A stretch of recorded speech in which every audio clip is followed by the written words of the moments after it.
It is Sunday sit-down time. We got KSHP's McKenzie Nelson in the house making your Sunday sit-down debut. How's your Sunday going, McKenzie? It's going great now that I get to see and talk with you. First timer here, but I'm happy to be here. Awesome. Well, how's the Kansas City life been treating you? You know, you got the Royals, you got the Chiefs. Seems like things are kind of rolling out there in KC Mo. Hey, and the Royals just won just moments ago. Things are just going really well. I mean, Kansas City sports teams are doing so well. I was at the KC Current game just last night. They also won, so many good things happening here in Kansas City. Well, you know, I want to go to the big topic. Obviously, Thursday was the opener for the Kansas City Chiefs. Kind of tell me your big takeaways. You were there with the team that night. What were your biggest takeaways from that opening win against the Ravens?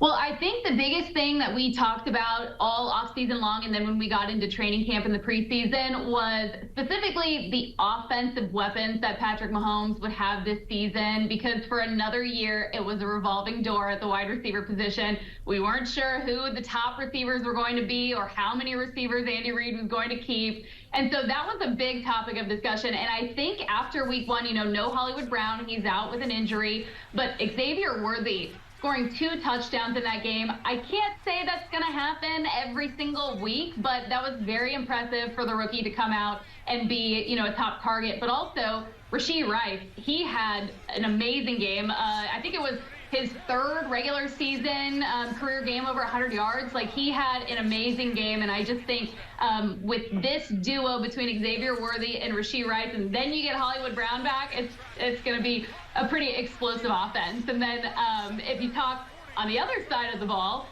it was the cornerback position. Like, who's going to be opposite of Trent McDuffie this season, especially after L'Jarius Sneed moved on to Tennessee? Big shoes to fill for sure. And I know we were weeks into training camp, and Steve Spagnuolo was like, I don't know, like, these guys have to fight for that spot. Like, they got to figure it out. We don't know who that 2 and 3 is going to be. And Jalen Watson came out and started for the season opener, and I thought he did really well. But I do think you can kind of see, you know, there's going to be some improvements that have to be had there on the defense, because of also that was the first time the starting defense has played together at all, because you had injuries during the preseason and training camp. So overall, I mean, I thought it was a great outing for the Chiefs, but there was so much to watch that I'm anxious to go ahead and get to week 2. Well, it's funny because I was watching your guys' pregame coverage. You called the Xavier Worthy first touchdown, did you not? I did. I think I messed it up a little bit, because I think I believe I said he was going to score the first touchdown of the 2024 NFL season. And while that didn't happen, I think that was Derrick Henry. Xavier Worthy scores the first one for the Chiefs. So I'm like, hey, I was half right there. My bold prediction, I give it a 50% right. Well, you know your stuff there. You know, Hollywood Brown, what do you expect his impact to be when he gets back? You also get to see glimpses of it in training camp, and then so unfortunate, you know, first game of the preseason. But what do you expect him to bring to this offense? So much speed is obviously the big name of the game, it seems. Yeah, I mean, speed is the word for this offense, for these wide receivers. I mean, they have some top-tier speed, and I think Xavier Worthy, you know, really opened up the top in week 1. And then when you add Hollywood Brown, I mean, you're going to have to see, like, some defenses, like, adjusting coverages when you've got those 2 in the game and Rashee Rice. It's just, I think they have a lot of weapons now on this offense that can be the go-to guy. And I think Hollywood Brown is just going to fit right in, because, I mean, you mentioned it. We saw him at training camp, and the connection that he has with Patrick Mahomes, it seemed like, you know, they had been playing for years together, just the connection that they had. And so I think once he gets back from injury, I think he'll slide right back in there and be one of Mahomes' top targets. Well, defensively, we touched on the cornerback position, but I feel like Lamar Jackson, as he does, was able to expose a little bit of holes in this Chiefs defense. You know, where are areas maybe that you see for some growth for Steve Spagnuolo's group? Man, I think the defensive line could be a little bit better, but I mean, like we said, this was the first time they were all out there together at once since, I mean, at all this season. So I think they have a lot of kinks to kind of work out. But I mean, there were times Lamar Jackson was just out in space. Like, nobody was getting to him. I mean, he had plenty of time to throw, run. He was kind of doing whatever he wanted.